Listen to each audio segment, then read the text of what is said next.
안녕하세요. 두 아이를 키우고 있는 엄마입니다. 살다 보니까 제 인생이 이렇게 사연 많은 인생이 될 줄 몰랐어요. 이걸 주변에 터놓고 말하자니 제 얼굴에 침뱉기 같아서 말할 수 없던 그런 사연이라 혼자 마음고생 많았습니다.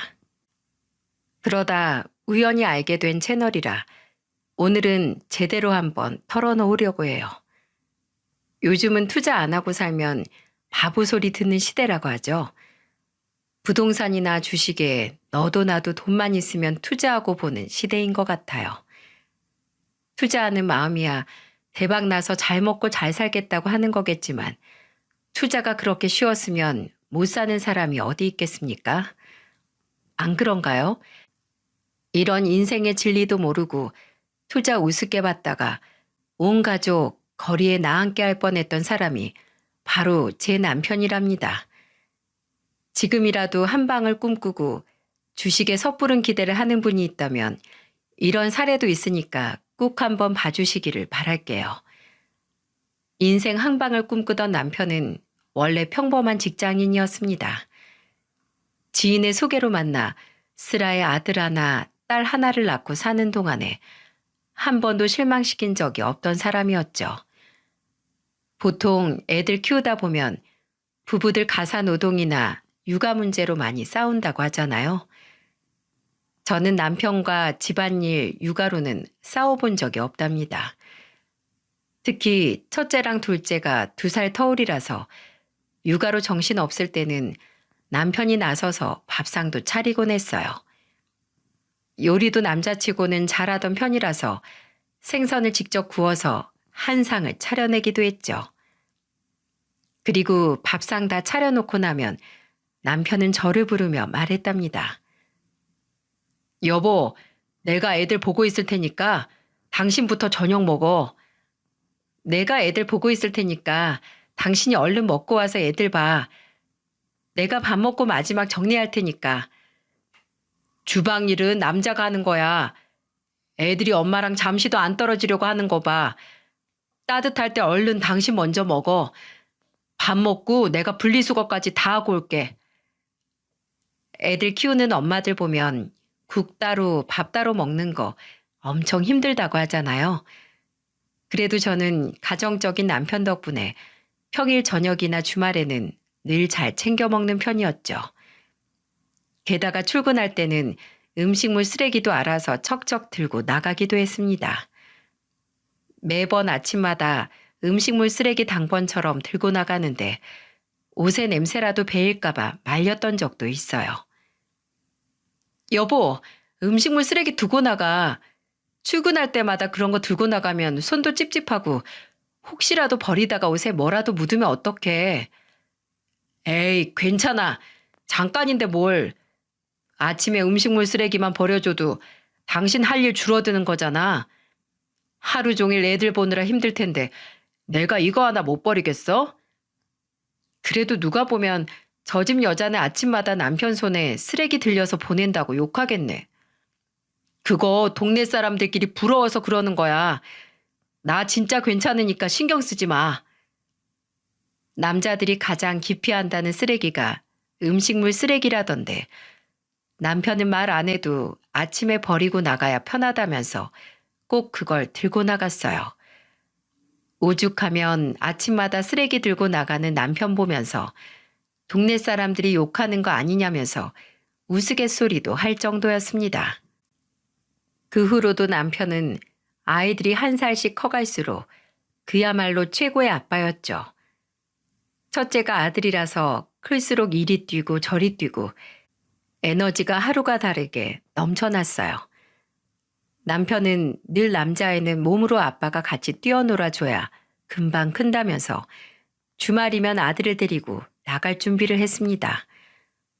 큰아들은 그때마다 남편 옆에서 방방 뛰면서 신이 잔뜩 난 목소리로 말했죠.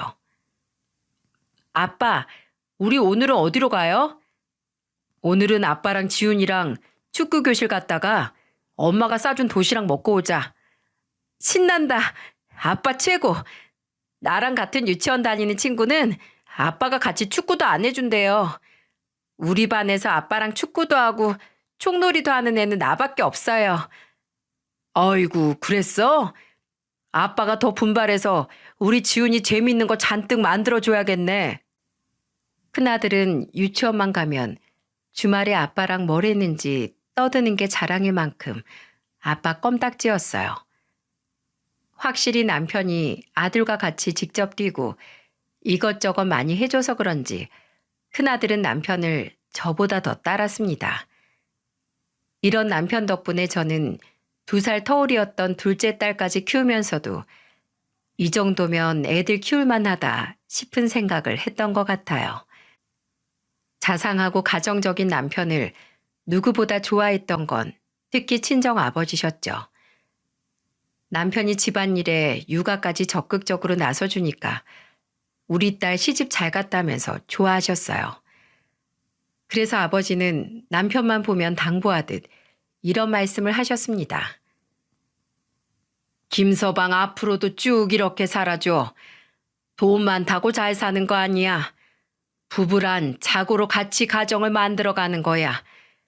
지금 이렇게 가족들 다 건강하고 애들 문제없이 잘 크는 거 보기만 해도 행복하지 않나? 난 정말 자네랑 우리 딸 잘 사는 것만 보면 너무 고맙네. 제가 더 잘해야죠. 지금은 아내도 일하면서 애들까지 보기 힘들 거예요. 그리고 애들도 클수록 하고 싶은 것도 많아질 텐데 더 잘해야겠다 싶어요. 그 마음만으로도 충분해. 그러니까 너무 욕심 부리지 말고 지금처럼만 이렇게 쭉 행복하게 살아. 아버지는 남편과 저를 보면 사는 게 보기 좋다면서 이런 식의 덕담을 하셨어요. 그런데 남편은 아버지가 지금 행복한 게 중요하다고 말하면 나중에 애들을 위해서라도 자기가 더 잘 벌어야 된다고 대답했습니다. 항상 남편은 아버지의 덕담과 달리 돈 잘 버는 능력 있는 가장이 되길 원했어요. 왜냐하면 시댁이 형편이 좋지 못해서 남편과 아가씨가 힘들게 컸던 기억이 있었기 때문이었죠. 그래서 늘 남편은 저만 보면 다짐하듯이 이런 말을 했어요. 나는 내 자식들 하고 싶다는 거 다 해주면서 살 거야. 당신 지금도 100점짜리 아빠야. 여기서 더 잘하려면 슈퍼맨이 돼야 할 텐데. 이런 거 말고 멋진 차 타고 애들 학교 데리러도 가고 갖고 싶다는 장난감도 턱턱 사주고 가족들이랑 해외여행도 계절마다 가는 그런 아빠 하고 싶다고.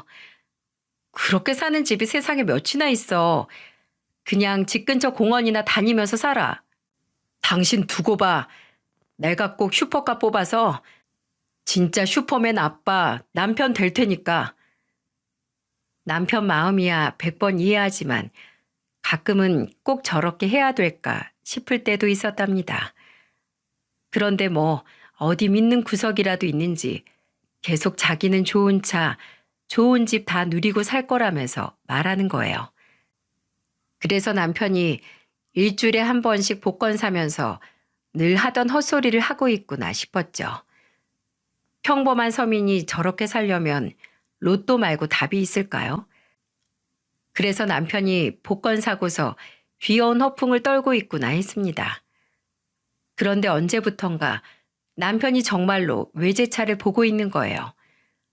그래서 자동차 책자를 보고 있는 남편에게 물었습니다.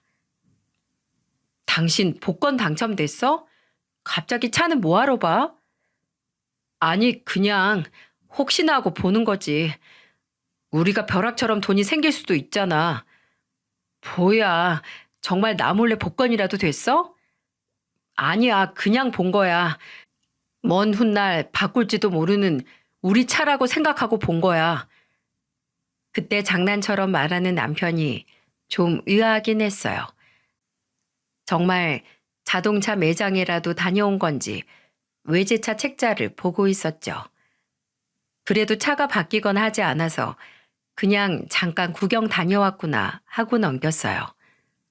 그러다가 육아로 싸워본 적 없던 저와 남편은 큰애가 유치원 7살이 되면서 한번 크게 다툴 뻔했던 적이 있었죠. 요즘 세대 부모들 사이에서는 아이들 영어 유치원으로 말들이 참 많기도 해요. 저랑 남편은 아직 유치원생인 아이가 영어 유치원에 간다고 제대로 영어를 잘 배울 수 있을까 싶어서 별로 관심 없던 곳이었습니다. 그런데 남편은 유치원 잘 다니던 큰아들이 7살이 되니까 생각이 달라졌는지 저한테 진지한 목소리로 묻는 거예요. 우리 석현이도 영어 유치원 보내야 하는 거 아니야? 오늘 아침에 보니까 윗집 사는 부부는 석현이보다 어린애를 영어 유치원에 보내는 것 같더라고. 무슨 영어 유치원이야. 석현이 지금 유치원 얼마나 잘 다니고 있는지 몰라? 부모가 애한테 욕심 부리면 애들 망치는 거야. 당신도 한번 잘 생각해봐. 석현이보다 어린애가 영어 배우면서 유치원 다니고 있는데 나중에 우리 석현이 혼자 뒤처지면 어떡해? 우리는 애들 조기교육 시키는 것도 없잖아. 우리 애들 아직 초등학교도 안 들어갔어. 근데 무슨 조기교육이야? 그리고 영어 유치원이 얼만 줄이나 알아? 한 달에 100만 원이 넘는다는데 우리 둘 월급으로 그게 가능하기나 해? 뱁새가 황새 쫓다가 가랑이 찢어지는 거야. 그냥 애들은 애들답게 크게 두자. 지금도 잘 크고 있잖아. 남편은 제 말에도 한숨을 내쉬더니 밖으로 나가버렸어요. 자식이 좋은 환경에서 잘 배울 수 있도록 해주고 싶은 마음이야 저도 굴뚝 같았죠. 그런데 영어 유치원으로 옮기면 한 달에 큰 아들한테만 100만 원이 넘게 깨질 텐데 그 돈을 감당하기는 무리였어요. 게다가 이제 겨우 7살 되는 아이한테 교육비로 100만 원을 넘게 투자하는 건 섣부르다고 생각했죠. 그런데 남편은 다른 집 애들도 다 가는 영어 유치원에 우리 애들만 돈 때문에 못 간다고 생각했던 겁니다. 그리고 제가 모든 걸 알았을 때는 이미 손을 쓸 틈도 없었어요. 얌전한 고양이 부뚜막에 먼저 올라간다는 말이 있죠. 제 남편 투자의 투자도 모르던 문외한이었어요. 삼시세끼 잘 먹고 회사에서 맡을 일 잘하고 있다고 생각했던 어느 날 사건이 터졌습니다. 그 당시 한동안 남편이 안색이 안 좋길래 몸이 아픈가 싶었죠. 남편은 제가 어디 아프냐고 물어도 한동안 야근하느라 힘들어서 그런다면서 말을 돌렸어요. 그러다가 몸이 안 좋다고 조퇴하고 집에 일찍 온 남편이 쉬고 있는데 갑자기 형사들이 집에 들이닥쳤습니다. 그리고는 양쪽으로 서서 남편을 붙들며 말했어요. 김석호 씨, 당신을 7억대 공금 횡령 혐의로 긴급 체포합니다. 증거인멸과 도주 우려가 있어서 구속 수사할 방침이에요. 저는 형사들이 그때 뭐라고 했는지 제대로 잘 기억도 안 납니다. 법 없이도 살 수 있는 남편인데 공금 횡령이라니 제가 믿을 수 있었겠습니까? 게다가 그동안 한없이 다정하고 가정적인 남편이자 아빠였는데 공금 횡령으로 긴급 체포라니 믿을 수가 없었어요. 그래서 저는 너무 황당해서 형사들을 보면서 다급하게 물었습니다. 뭐 잘못 알고 오신 거 아니에요? 이 사람이 김석훈 맞는데 그런 짓을 할 사람이 아니에요. 회사 내부 감사 진행하다가 밝혀진 사실입니다. 그리고 현재 남편분께서 이번 공금횡령 사건 주범이라 조사를 받으셔야 합니다. 7억대 공금횡령 주범이 남편이라는데 실제로 제가 듣고도 믿을 수가 없었어요. 그 후로도 형사들이 뭐라고 말을 했지만 저는 남편한테 이게 무슨 일이냐고 따져 묻기만 했죠. 그제야 죄인처럼 고개를 푹 숙인 남편이 울먹이면서 제게 그동안 있던 일을 실토하더군요. 여보, 미안해. 나 정말 당신이랑 애들이랑 잘 살아보려고 했던 것뿐이야. 어느 정도 벌면 그만두려고 했었어. 당신 미쳤어? 회사 돈으로 무슨 짓을 한 거야? 이게 지금 잘 살아보자고 한 짓이 겨우 이따위야? 내가 주식에 손만 안 댔어도 이렇게는 안 됐을 텐데 미안해. 여보, 나 근데 정말 우리 집을 위한 일이었어. 믿어줘. 우리 애들한테만큼은 가난한 아빠 되고 싶지 않았어. 알고 보니까 남편은 그동안 사내에서 직원들 몇 명과 횡령한 돈으로 주식을 하고 있던 거였어요. 그때 오열하면서 말하는 남편의 말이 참담하게 들렸어요. 그때 큰아들이 7살, 작은 딸도 겨우 5살 됐을 때 있던 일이었죠. 대낮에 그것도 내 집에서 남편이 긴급 체포가 되는데 정말 기가 막혔습니다. 평소에 주식에 대해 입도 뻥끗 안 하던 남편이 뒤로는 공금 횡령까지 하면서 주식을 하고 있었다는 사실에 배신감도 들었어요. 결국 집에서 긴급 체포된 남편은 횡령 모든 혐의가 인정되면서 징역 3년형을 선고받게 됐습니다. 심지어 횡령한 돈도 주식으로 몽땅 날려서 남은 것도 없던 빈털털이었죠. 그때는 정말 친정이고 시댁 식구들이고 모두 놀랄 수밖에 없었어요. 특히 친정아버지는 자수성가로 건물부터 금, 부동산 등 성실하게 자산을 이루신 분이라 남편의 범법 행위를 전혀 이해하지 못했어요. 게다가 이런 상황을 아무것도 모르는 아이들에게 남편의 빈자리를 어떻게 설명해야 하나 걱정이었죠. 그리고 가족을 위한 일이었다 해도 범법 행위를 저지른 남편과 앞으로 어떻게 해야 하나 결정도 못했었죠. 그 후 아이들에게는 남편이 해외로 출장을 3년 정도 가게 됐다고 설명했어요. 아직 어린 아이들한테 남편의 범죄 사실을 말하려니 입이 떨어지질 않아서 나중에 더 크면 말해줘야겠다 싶었죠. 그런데 큰아들은 남편이 인사도 없이 출장을 갔다면서 우는 목소리로 말했습니다. 내가 때를 써서 아빠가 나한테 인사도 없이 갔나 봐. 엄마, 아빠 안 오는 거 아니지? 아빠랑 같이 야구하러 가기로 했는데 왜 갑자기 간 거야? 아빠 나빠. 아니야. 아빠가 약속 때문에 급한 사정이 있어서 그랬대. 너무 급한 일이 생겨서 그래. 아빠가 날 버렸어. 나랑 약속했는데 내가 매주 놀자고 해서 아빠가 나 버린 거야. 그렇지, 엄마? 엄마도 나 버릴 거야? 아니야. 엄마 여기 있잖아. 그런 말 하지 마. 주말이면 늘 큰아들과 자석처럼 붙어 다니던 남편이라서 아들이 빈자리를 가장 많이 느끼고 있었어요.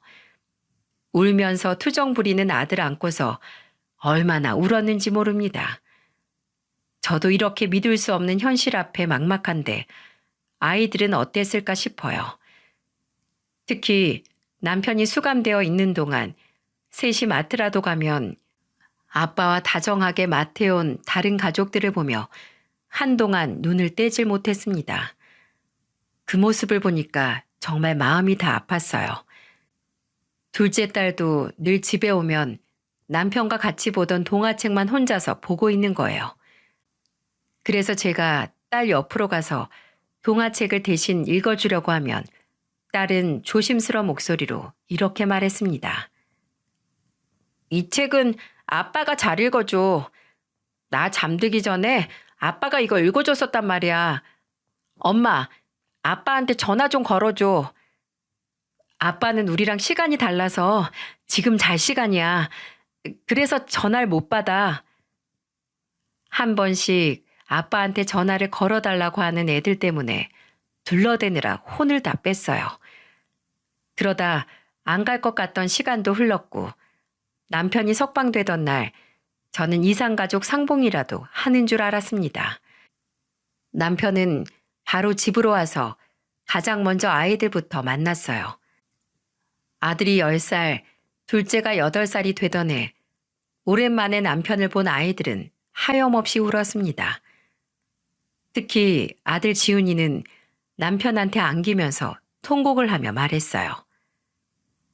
아빠, 그동안 왜 연락도 없었어요? 너무 보고 싶었어요. 그래, 우리 아들, 이 아빠가 미안해. 그동안 바빠서 연락할 수가 없었어. 내 새끼들 아주 잘 컸네. 아빠, 이젠 어디 가지 말고 우리랑 평생 같이 살아요. 남편이 수감된 3년 동안 저는 이혼을 고민하고 있었고, 자연스레 그 기간 동안 아이들도 남편과 일절 연락이 닿을 수가 없었죠. 그때는 친정 식구들도 배신감이 커서 오로지 시댁에서만 남편 면회를 다니곤 했습니다. 저도 처음에는 몇 번 남편을 보러 갔는데 그때마다 다 식구들을 위한 거였다는 말만 되풀이하는 남편의 변명을 이해하기 힘들었어요. 정직하게 번 돈도 아니고 공금 횡령이 가족을 위한 일이었다는 게 말이 됩니까? 그래서 저는 남편이 석방되고부터 어떻게 살아야 하나 걱정이 많았어요. 그래도 3년 동안 남편 없이 아이들이랑 세 식구 나름대로 잘 살았으니까 이혼해도 큰 무리가 없을 줄 알았죠. 그런데 아들은 그동안 남편이 없던 시간을 보상이라도 받듯이 완전히 남편 옆에서 떨어질 줄을 몰랐어요. 잠을 잘 때도 남편 손을 잡아 끌면서 이렇게 말했죠. 아빠, 오늘은 나랑 자요. 어젠 동생이랑 잤으니까 오늘은 나랑 자야 되는 날이에요. 엊그제도 아빠 지훈이랑 잤잖아. 오늘은 아빠 할머니네 가서 자고 올게. 아니야. 아빠 할머니네도 가지 말고 우리 집에 있어요. 아빠 또 간다고 하고 3년 뒤에 올지도 모르잖아요. 애들 입장에서는 아빠가 언제 어떻게 사라질지 모르는 사람이었던 겁니다. 게다가 아들은 남편이 다시 집에 온 뒤로 저와도 쉽게 떨어지지 않으려 했어요. 나중에 상담을 받아보니까 아들은 친구 같은 아빠와 하루아침에 헤어져서 분리불안증을 앓고 있던 상태였죠. 그때 남편은 자신 때문에 아들이 심리적 불안을 얻었다며 괴로워했어요. 결국 저는 아들을 위해서라도 이혼은 잠시 접어두고 남편과 단도직입적으로 대화를 했습니다. 저는 남편한테 단호하게 말했어요. 당신이 한 짓 가족 생각해서 한 짓이라도 평생 용서 못 받을 짓이야. 앞으로도 당신이 또 주식에 손대거나 위험한 짓 하면 나 그땐 뒤도 안 돌아보고 이혼할 거야. 그때는 우리 지훈이가 아무리 애원하면서 아빠 찾아도 난 절대 용서 안 해. 고마워. 내가 정말 잘할게. 나한테 정말 마지막 기회를 줘. 나 알잖아. 방법은 잘못됐지만 정말 난 우리 가족뿐이었어. 그래서 결국 저는 남편에게 한 번의 기회를 주기로 했던 거죠. 그 후 남편은 번듯한 직장은 없었지만 돈이 될 만한 일에는 몸을 아끼지 않고 무조건 다 했어요. 그렇게 석방 후 1년 정도 투자까지 하면서 열심히 살던 남편은 배달하다 여러 번 사고까지 나서 병원에 입원까지 했었습니다. 다행스럽게 큰 사고는 아니었지만 타이밍이 조금만 안 맞았어도 남편이 크게 다칠 뻔한 사고였죠. 그때도 오토바이 사고로 며칠 병원에서 치료를 받던 남편은 집으로 돌아와 한숨을 쉬며 제게 이런 말을 했어요. 여보, 우리 언제까지 이렇게 살 수도 없잖아. 내가 가게 한번 해보는 건 어떨까? 그래도 가장인데 집에만 있기도 미안하고 나도 이제 슬슬 일다운 일 좀 해보고 싶어. 한동안 크고 작은 사고를 겪으면서 이러다가 사람 잡겠다 싶었죠. 그런데 그때 친정아버지도 남편한테 자꾸 사고가 나니까 걱정이 많으셨어요. 친정아버지 그 당시 일용직으로 고생하던 저와 남편을 불러서 이런 제안을 하셨어요. 자네, 일용직 말고는 아무런 계획이 없는 거야? 벌써 1년째 이 일 저 일 하면서 몸만 상하고 있잖아. 그게 저도 생각은 하고 있는데 취업이 생각처럼 쉽지가 않아서요. 그래서 가게라도 차려보면 어떨까 하는데 이것도 저희 형편상 어렵네요. 그러니까 큰 욕심 부리지 말고 살라고 했었잖아. 이번에 내가 3층 건물 1층 자리에 공실 생겼는데 그 자리에서 가게 한번 해봐. 내가 자네 예뻐서 해주는 거 아니니까 똑바로 해. 내 손주들 그리고 내 딸 위해서 잘 살아보라고 해주는 거니까 다른 생각 말고 장사 열심히 할 생각만 해. 아버지는 결국 남편한테 치킨 가게를 할 수 있도록 해주셨어요.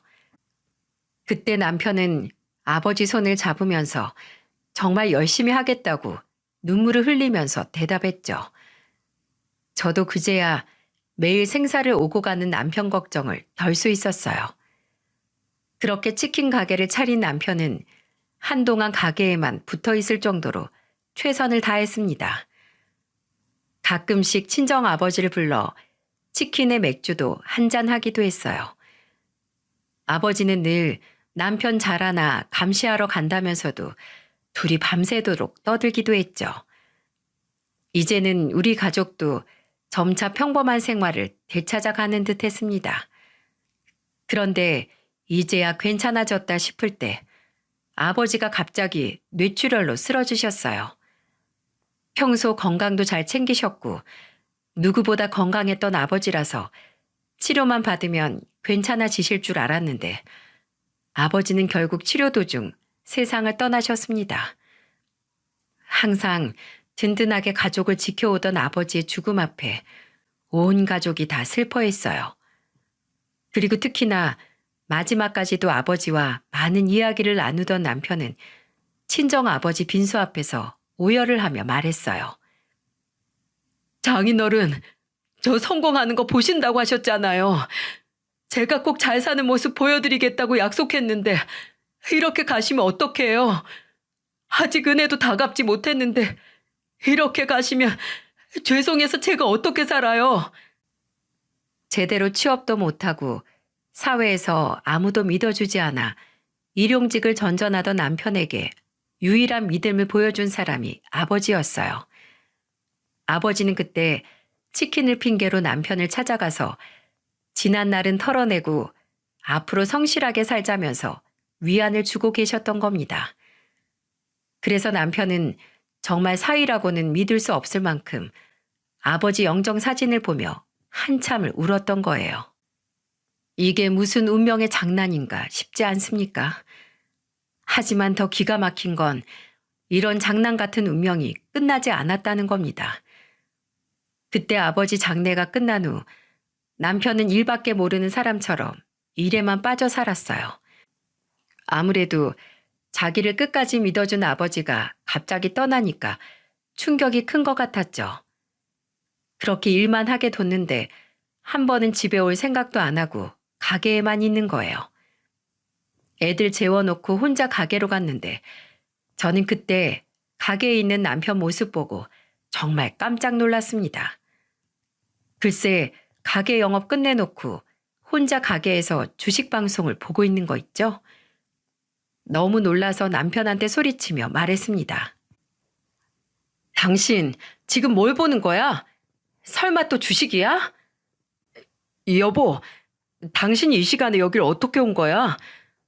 지금 시간이 몇 시인데 당신이야말로 여기 이러고 있어. 그게 있잖아. 오늘 처음 본 거야. 그 말 진짜야? 나 지금 CCTV 돌려서 확인해 볼 거야.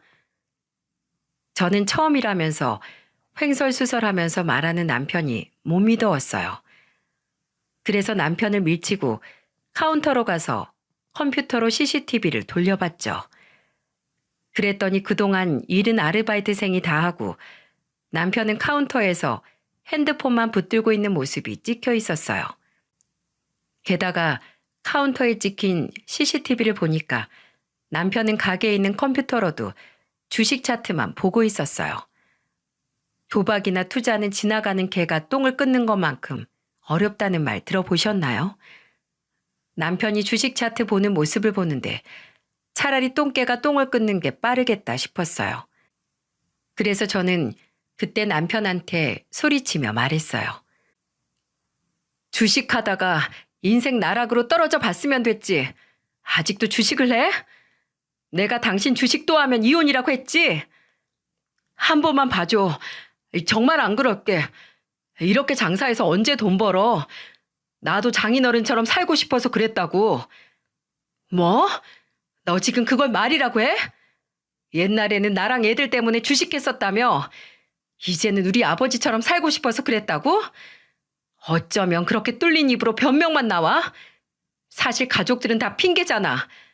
그냥 돈 많이 벌고 싶던 거잖아. 자꾸 가족들을 방패로 변명하는 남편의 모습을 보니까 화가 났어요. 그래서 저도 모르게 화를 냈더니 남편은 적반하장으로 더 화를 내며 말하는 게 아니겠습니까? 그래, 나도 돈 좀 많이 벌어서 떵떵거리면서 살고 싶었어. 이렇게 듣고 나니까 속이 시원해? 당신은 돈 많은 부모님 밑에서 컸으니까 모르겠지. 돈은 벌 수 있을 때 벌어야 된다고. 이혼하고 당신이 좋아하는 돈 마음껏 벌고 살아. 나는 더 이상 당신 같은 사람이랑 한시도 못 사니까. 제가 남편한테 이혼하겠다고 말하자 남편은 달려나와서 저한테 애걸복걸하며 이혼은 절대 못한다고 매달리기 시작했죠. 하지만 이미 또다시 주식에 손을 댄 남편을 보면서 이제는 더 이상 이 사람에게 가족이 우선이 아니라는 걸 알았어요. 그래서 다음 날 저는 남편 짐을 다 싸서 시댁으로 보내버렸습니다.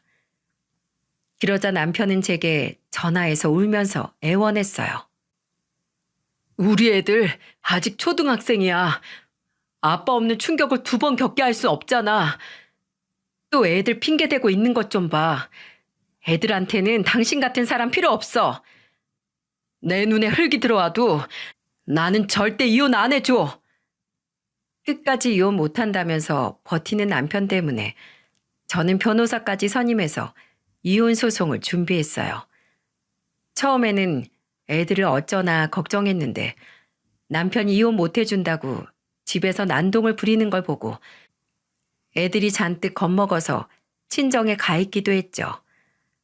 오죽하면 아들이 아빠 무섭다면서 친정엄마한테 집에 가기 싫다고까지 했었다는 거예요. 그래서 친정엄마가 남편한테 전화해서 호통을 치며 말했습니다.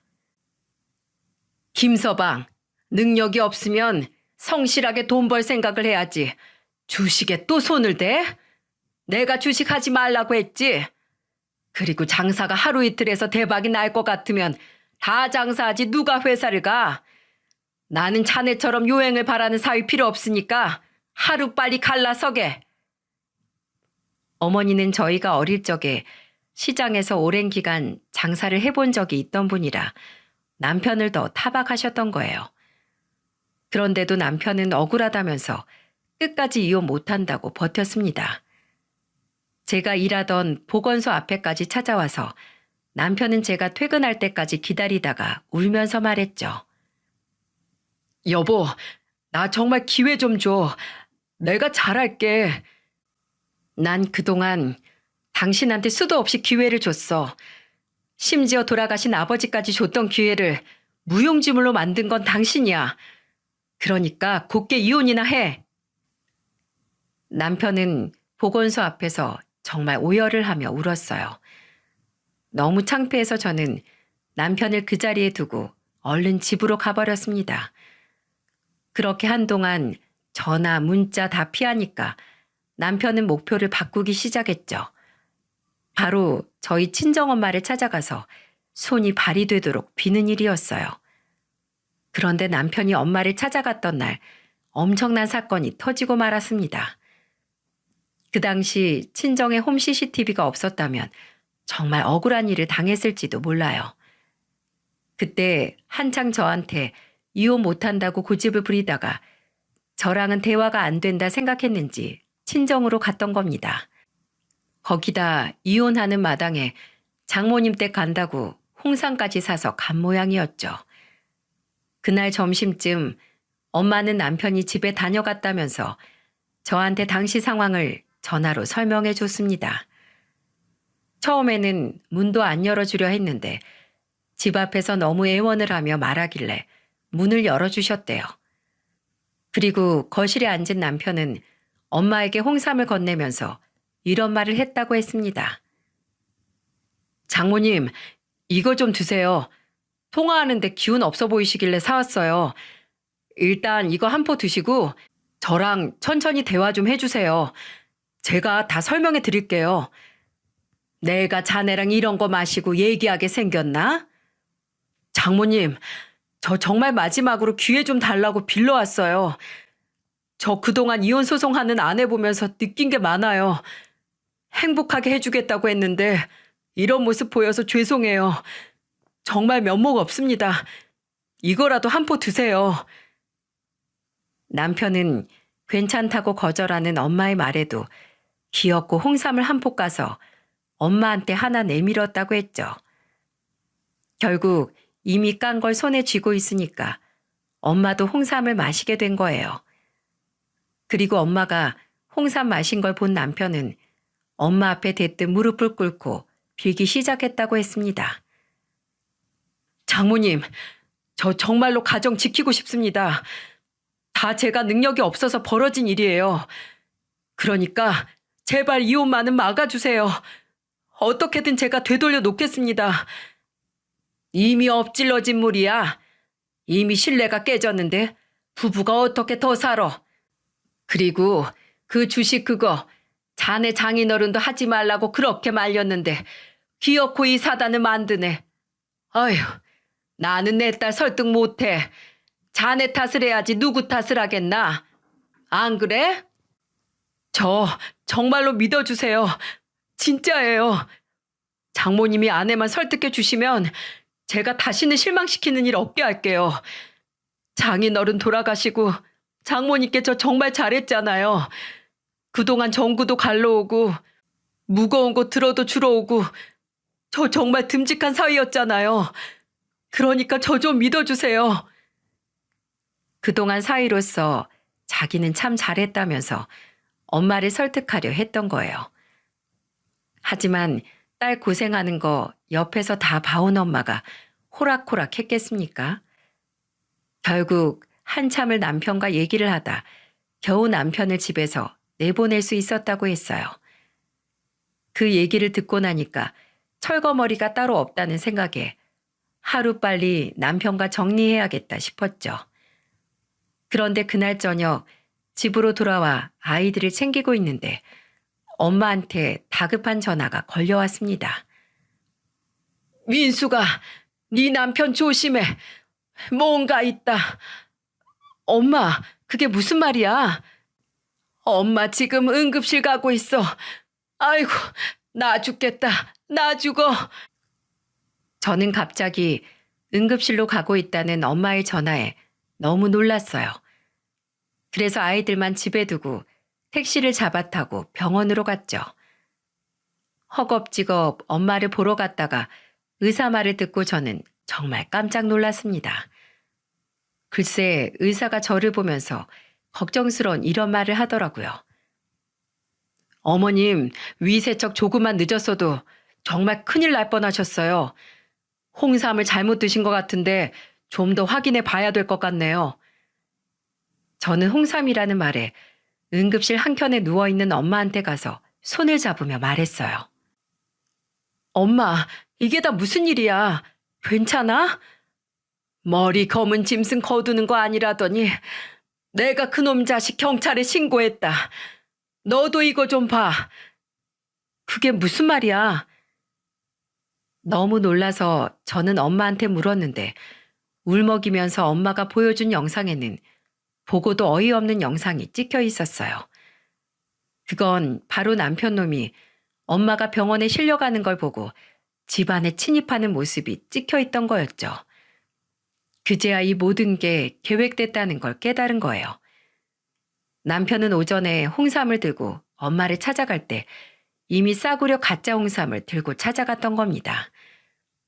그래서 나중에 먹겠다는 엄마한테 한 포를 까주는 척하면서 먹는 모습까지 전부 확인을 하고 갔던 거죠. 그렇게 엄마한테 싸구려 가짜 홍삼 먹여드리고 이혼 못한다고 앞으로 잘하겠다고 빌다가 간 겁니다. 어떻게 사람의 탈을 쓰고 이런 짓을 할 수 있는 겁니까? 그리고는 가짜 홍삼을 먹고 엄마가 복통을 호소하길 기다리고 있던 거예요. 그 모습이 영상에 찍혀 있었는데 얼마나 역겨웠는지 모릅니다. 엄마가 구급차에 실려서 나가자마자 남편 놈은 친정집 비밀번호를 익숙하게 누르고 들어가는 모습이었죠. 친정 아버지 돌아가시고 남편이 한동안 혼자 계시는 엄마를 나서서 챙겼던 게 화근이 될 줄은 상상도 못했습니다. 결국 친정 부모님들 머리 검은 짐승인 줄도 모르고 사위 도왔다가 된통 당했던 거예요. 엄마가 홈 CCTV까지 보면서 이상한 낌새를 눈치챈 건 남편 놈이 집에 간 이후로 계속 엄마한테 전화해서 어떠냐고 이렇게 물었다고 했어요. 장모님, 몸은 괜찮으세요? 방금 보고 나갔는데 내가 금방 쓰러지기라도 할까봐? 아니요. 홍삼 드셨는데 갑자기 힘이라도 솟나 해서요. 계속 이런 식으로 엄마한테 전화해서 힘이 좀 나냐고 물었던 거예요. 홍삼 하나 먹고 그날 바로 힘이 솟는 사람도 있답니까? 엄마도 그때부터 사위가 다른 꿍꿍이가 있다는 느낌이 왔던 겁니다. 분명 홍삼에 뭐가 있으니까 묻겠지 싶어서 고민을 하다가 응급실에 왔던 거죠.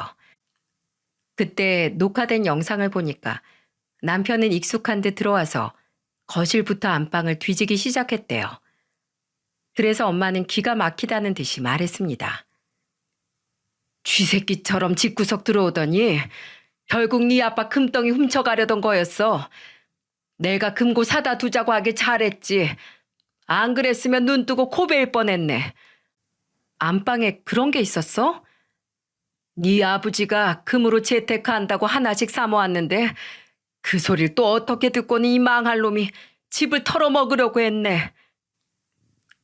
그제야 남편은 애초에 저희 엄마한테 용서를 빌러 갔다는 게 아니라는 걸 깨달았어요. 애초에 아버지가 생전에 금을 장롱에 모았다는 걸 알고 그걸 훔치러 갔던 겁니다. 결국 현행범으로 체포된 남편은 또 경찰서에 체포된 거죠. 너무 어이가 없어서 친오빠를 불러서 엄마를 부탁하고 저는 경찰서로 갔습니다. 갔더니 이미 모든 홈 CCTV에 영상이 찍힌 걸 알고 고개를 숙이고 있는 남편 뒤통수가 보였어요. 저는 가자마자 뒤통수를 치며 말했어요. 야, 네가 인간이야? 감히 처가댁을 털어? 짐승도 은혜를 안다는데 너는 사람이 어쩜 이것밖에 안 되는 거야? 그래서 내가 이혼 못한다고 했잖아. 당신이 나 한 번만 용서해줬어도 이런 일 없었어. 어차피 이렇게 빈털터리로 쫓겨나느니 한탕 해먹자 싶었다고. 나도 살아야 될 거 아니야. 너 살자고 우리 엄마를 사지로 몰아? 그러고도 넌 무사할 줄 알았어? 내가 너 평생 콩밥 먹게 할 거야. 결국 못 훔쳤잖아. 금고 때문에 금은 구경도 못했다고. 웃기지 마. 그거 말고도 너 하나 쳐넣을 방법은 천지에 널렸어. 저는 그때 경찰서에서 남편의 밑바닥을 봤어요. 그리고 무엇보다 엄마는 사위놈이 하도 간절히 울면서 말하길래 정말 진심으로 뉘우쳐나 할 정도였다고 했죠. 하지만 결국 모든 건 자신이 원하는 걸 손에 넣기 위한 연기였던 겁니다. 결국 전 남편은 제가 건 이혼 소송과 주거 침입 등 여러 죄목으로 또 한 번 재판을 받게 됐어요. 정말 이 사건으로 엄마한테 너무 죄송스러웠죠. 그래서 병원을 나오는 엄마를 안고 한참을 울었어요. 그러자 엄마는 저를 안아주며 이렇게 말하더군요. 엄마 괜찮어. 걱정하지 마. 우리 딸이 다친 게 아니라 다행이야. 엄마는 네가 아니라 내가 당한 게 천만 다행이라고 생각해. 난 그래도 내가 한번 대화를 해보면 너희가 잘 풀고 살까 싶기도 했어. 내심 그런 마음이 한켠에 있었나 봐. 그런데 이렇게 당해보니까 정말 몹쓸 놈이야. 아빠 자격도 없는 놈이야. 엄마 걱정 마. 내가 다 정리해서 엄마 이렇게 만든 죗값도 꼭 받게 할 거야. 결국 남편은 법의 심판을 피할 수 없었고 또 한 번 교도소에 수감됐어요. 그리고 저와의 이혼도 긴 소송 끝에 마침표를 찍을 수 있었고요. 정말 긴 싸움이었지만 오로지 엄마와 아이들을 보며 버텼습니다. 정말 가정적이었던 남편과 이렇게 소송으로 더럽게 끝을 볼 줄은 몰랐네요. 그래도 잘못을 했으니까 벌은 달게 받아야겠죠. 잘 살겠다고 그렇게 다짐하던 남편의 외침은 교도소에서 사는 인생이었나 싶을 만큼 허무하네요. 따지고 보면 그동안 남편이 가족을 위해서 했다는 일에 정말 가족을 생각했던 순간은 없다는 생각이 듭니다. 정말 아이들과 저를 생각했다면 공금 횡령까지도 안 하지 않았을까요? 처음이야 쉬쉬하면서 넘어가도 남편이 두 번째로 또 수감되고 나니까 동네 사람들 수군거림에 도망치듯 아이들과 이사간 것도 이유 중 하나랍니다. 그날 이후 저는 친정 엄마를 모시고 아이들과 같이 살고 있어요. 이 사건 이후 혹시라도 또 찾아와서 해코지를 하지 않을까 싶어서 집도 아예 옮겼답니다. 똥이 더러워서 피하지 무서워서 피하냐 싶은 심정이었죠. 다행스럽게도 아이들은 새 학교에 적응도 잘하고 건강하고 씩씩하게 잘 지내고 있어요. 주식과 도박은 정말 한 끗 차이라고 할 만큼 무서운 것 같습니다. 가족 중에 도박하는 사람 한 명이라도 있으면 집안이 3대가 망한다고 하잖아요. 제 경우만 봐도 온 가족이 정말로 다 골로 갈 뻔했습니다. 그래도 이렇게 남편 놈 실체를 알았으니까 다행이라고 생각해요. 예전에는 아이들이 막연하게 아빠를 찾고 매달리니까 살아야 한다고 생각했지만 안 좋은 영향을 주는 아빠가 부모라고 할 수 없죠. 이제는 아이들에게도 천천히 아빠가 어떤 사람이었는지 하나씩 설명해 주고 있어요. 언제라도 알게 될 일이라면 제가 하나씩 알려주려고 노력 중이죠. 정말 더 나중에 알았다면 어땠을지 끔찍합니다. 이제는 엄마와 아이들 그리고 저까지 네 식구 과거는 잊고 잘 살아보려 해요. 그리고 이사한 집에도 홈 CCTV를 또 설치했는데 아이들만 두고 외출했을 때 종종 무슨 일 없나 보고는 합니다. 우리 집 억울한 일을 막아준 효자 가전제품인데 빼놓을 수 없지 않겠어요? 이제 저는 아이들을 위해서 유행을 바라지 않고 하루하루 성실하게 살아가려고 해요. 들어주셔서 감사합니다.